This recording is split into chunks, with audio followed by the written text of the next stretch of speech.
तो mi of a hollow sphere about diameter, any of the diameter you can take the reference. तो ये मेरा एक hollow sphere है like this, जिसका मास कितना है m और इसकी रेडियाई कितनी है r. No problem. And we are interested in finding the moment of inertia about this axis. Let us call this axis at diametric axis. No problem. Take any diameter of your choice. We don't worry about that. Okay, this is m. The radius given to you is r. Okay, let us discuss. आपको क्या लगता है, what kind of element will serve our purpose? If I take one slice out of this hollow sphere, what do you think I will get? Ring? Definitely I will get a ring. Okay, तो यहाँ से मैं क्या कर रहा हूँ? I am taking a small ring out.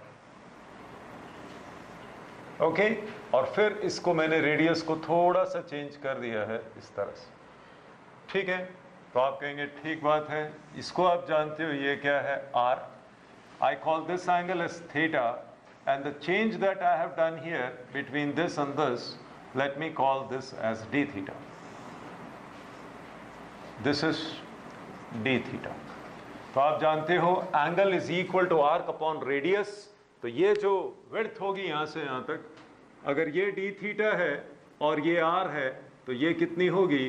This obviously will be equal to r d theta.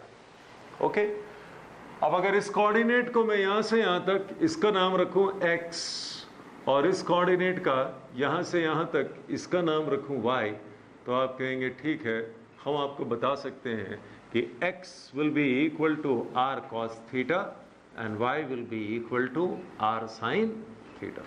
ठीक बात है ना? नहीं, उल्टा कर दिया है. यहाँ पर y पे क्या आएगा? r cos theta, और x पे क्या आएगा? r sin theta. r taken here will give you r cos theta, here it will give you r sin theta.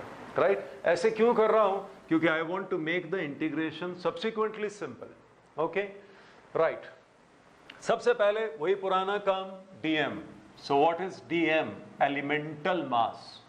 Total mass of sphere कितना है? m. अब बताइए ये मास किस पे डिस्ट्रीब्यूटेड है? एरिया पे, लेंथ पे, वॉल्यूम पे, किस पे distributed?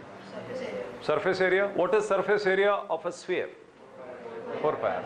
So obviously 4 pi r square. Now what is the area of this ring that you have taken as an element? इसका एरिया कितना होगा? आप कहेंगे देखिए जी, इसकी रेडियस तो आपने लिख दी है, कितनी है? x, और x खुद किसके बराबर है? r sin theta. तो आप लिख सकते हो 2 pi x sin थीटा, और इसकी जो थिकनेस है ये आपने हमें समझा दी है किसके बराबर है? This is equal to r d theta. तो आप देख सकते हैं यहाँ से मैं कुछ कर सकता हूँ. क्या कर सकता हूँ? I can cancel 1r with 1r, 2 pi x sin theta, 2 pi x था, this is 2 pi x को जब रिप्लेस करेंगे तो कितना आएगा? r sin theta. क्योंकि आप देख सकते हैं इसकी रेडियस कितनी है? 2 pi x, लेकिन x का नाम क्या है? r sin theta. You can see this r and this r will be r square, that can be cancelled with it. यहाँ पे 2 pi है, यहाँ 4 pi है, तो उसको कैंसिल करेंगे तो dm कितना आ जाएगा? m by 2 sin theta d theta. This is the elemental mass. ठीक बात? ओके, अब जल्दी से एक बात बता दो, एलिमेंट कौन है? रिंग. रिंग का फॉर्मूला क्या होता है? mr square. हमारी रिंग का मास कितना है? हमारी रिंग का मास कितना है? m sin theta d theta by 2, और हमारी रिंग का रेडियस कितना है जी? x. तो x का स्क्वायर, लेकिन x खुद कितना है? r sin theta. तो यहाँ क्या आएगा? r square sine square theta. तो कुछ देखिए गड़बड़ क्या है, सिर्फ यही है, यहाँ पे साइन थीटा, यहाँ पे साइन स्क्वायर थीटा, तो ये sine cube theta D theta आएगा. Sine cube theta D theta का इंटीग्रेशन करना मुश्किल होगा. You have to do it by parts. तो उसको अवॉइड करने के लिए, to keep it simple, I'm doing simple manipulations, simple arithmetic manipulations. What I'm doing is I'm writing it like this: di is equal to I'm putting a minus mr by 2 को मैं अलग लिख रहा हूं। Okay, यहां से एक r बच रहा है मेरे पास, ठीक बात है। अब इस साइन स्क्वायर थीटा को मैं ऐसे लिख रहा हूं, कैसे लिख रहा हूं, 1 माइनस इस r को अगर आप अलग से लिखेंगे तो this will be 1 minus cos square theta. ये r आपके पास, एक r आपने अलग करके रखा है, यहां से एक r और इसका एक साइन थीटा, यहां मैंने माइनस मैनिपुलेशन में लगाया था तो यहां पे लिख सकता हूं minus r sine theta D theta. मैंने सिर्फ इसको ऐसे अरेंज किया है for the sake of mathematical ease, ताकि मुझे इंटीग्रेशन बाय पार्ट्स नहीं कराना पड़े। जब मैंने आपको पढ़ाना शुरू की थी physics, I told you that 6 formula of integration and 10 formula of differentiation are all you need basically in physics. So I am keeping my promise so far. अभी देखिए यहां पर एक काम हो सकता है, अगर y बराबर है r cos थीटा के तो cos थीटा को रिप्लेस किया जा सकता है। किससे रिप्लेस किया जा सकता है, y by r। Can you tell me the differentiation of y, that is dy by d theta?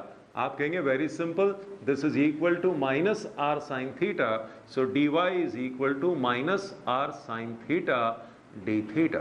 So now what I can do, आप कहेंगे बहुत बढ़िया, रिप्लेस कर लीजिए, d I is equal to minus M R by 2, 1 as it is, no problem. Cos theta की जगह आप क्या लिख सकते हो, वाई बाय आर, तो क्या हो गया, Y square by are square, और इस minus are sine theta D theta को आप क्या लिख सकते हो, डी वाई।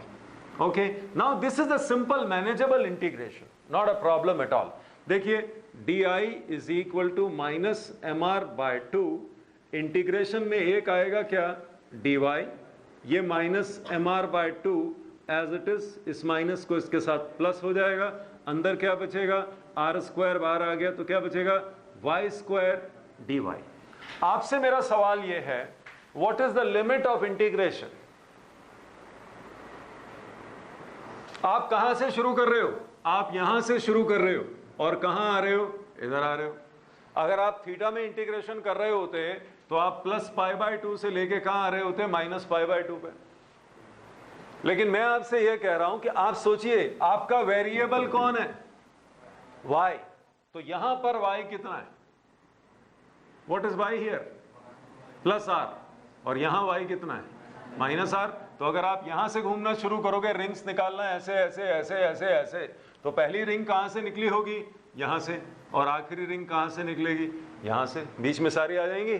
तो कहां से कहां तक लिमिट जाएंगी, आप कहेंगे प्लस r से लेके माइनस r तक, प्लस r से लेके माइनस r तक।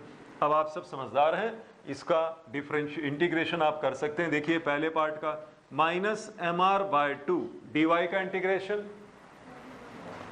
डी वाई का इंटीग्रेशन, वाई, वाई में अपर लिमिट आई तो कितनी हुई, माइनस आर, फिर लोअर लिमिट आई तो माइनस आर, तो अंदर कितना बचेगा, माइनस 2r, माइनस और माइनस आपस में कैंसिल हो जाएंगे, 2 और 2 कट जाएंगे, तो कितना बना आंसर, एम आर स्क्वायर। ठीक बात है, यहां लिख रहा हूं ऊपर ताकि दिखे, वहां से दिखेगा नहीं। एम आर, एक आर और ये आर स्क्वायर कट सकता है लेकिन नहीं काट रहा हूं, रख रहा हूं, m are by are square, यहां पे वाई स्क्वायर डी वाई क्या बनेगा, y cube by 3, y cube by 3, upper limit आएगी तो क्या मिलेगी, माइनस आर क्यूब बाय 3, और लोअर लिमिट आएगी तो minus r cube by 3, minus 2r cube by 3।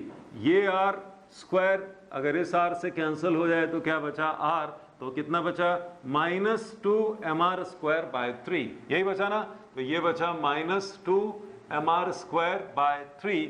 और देखिए ये 2 यहां पर था, ये 2 जो इसके साथ था, इस 2 को यहां आना पड़ेगा, तो ये 2 और ये 2 आपस में क्या हो जाएगा, कैंसिल, तो mr स्क्वायर बाय 3। इसको इसमें से घटा लीजिए, आंसर कितना आता है, 2 mr square by 3 is I about the diameter of a hollow sphere, right? एक काम कर लेते हैं, मैं इसके कंटिन्यूएशन में सॉलिड कर देता हूं ताकि वो भी आपकी समझ में आ जाए। एक बात बताइए, अगर मुझे सॉलिड स्फीयर चाहिए तो सॉलिड स्फीयर का एलिमेंट क्या होना चाहिए, एक तो हो सकता है डिस्क, नो डाउट, लेकिन डिस्क से आपको एब इनिशियो जाना पड़ेगा, शुरुआत से जाना पड़ेगा। लेकिन एक ऐसा है जिसका मैं जानता हूं, अभी अभी मैंने निकाला है, हॉलो स्फीयर। क्या मैं ऐसा कर सकता हूं कि एक हॉलो स्फीयर पे दूसरा, दूसरे पे तीसरा, तीसरे पे चौथा, और ऐसे 50,000 करोड़ स्फीयर एक के ऊपर एक फिट कर दूं तो मुझे क्या मिल जाएगा? सॉलिड स्फीयर, है ना। ये मैंने निकाल रखा है, इस मेहनत को मैं वेस्ट नहीं करना चाहता हूं, तो मैं एक काम करता हूं, I now talk about a solid sphere. Okay, अब सॉलिड स्फीयर का एलिमेंट, जैसा आपने मुझसे कहा कि element will be this fellow, जिसकी रेडियस होगी y, और फिर आप इसको कुछ बड़ा बना दोगे तो इसकी रेडियस हो जाएगी कितनी? dy। ठीक है, इसको इंक्रीज कर दिया, कितना इंक्रीज कर दिया? dy। इसका ओरिजिनल मास कितना है? इसका ओरिजिनल मास है m, और इसकी रेडियस कितनी है? r। चलिए शुरू हो जाइए, dm बताइए। टोटल मास कितना है? m। किस पे है distributed? What is volume of a solid sphere? 4/3 pi r cube. Now because mass per unit volume क्या है, मुझे किसका वॉल्यूम चाहिए? I need the volume of this hollow sphere. 4 pi y square, thickness कितनी है? dy। तो 4 pi and 4 pi gone, मेरे पास क्या बच गया? 3m y square dy by r cube dm। अच्छा जी, एलिमेंट कौन है? Hollow sphere. हॉलो स्फीयर का फॉर्मूला क्या होता है? 2/3mr²। लेकिन जो मेरा हॉलो स्फीयर है उसका मास कितना है? 3my² dy by r cube, और इसकी रेडियस, मेरे स्फीयर की रेडियस कितनी है? हॉलो स्फीयर की y, तो मल्टीप्लाई किससे होगा? y²। आप कहेंगे लिखिए जी, 3 और 3 तो कैंसिल हो गए, 2m by r cube y to the power 4 dy, this is your di, and if you do the integration of this, बताइए y को कहां से कहां तक चेंज करूं कि पूरा मिल जाए? आप कहेंगे 0 से शुरू हो जाइएगा और r तक पहुंच जाइएगा। तो क्या बच गया? देखिए 2m by r cube, इसका 5, ये कितना आ गया? r5, ये और ये कैंसिल हो गए, तो कितना आ गया? 2mr² by 5। This is the moment of inertia of a solid sphere. So this is your solid sphere moment of inertia, and that is your hollow sphere moment of inertia. ठीक है? If your schools want it, you do it. Otherwise, forget about it. End results आपको याद होने चाहिए।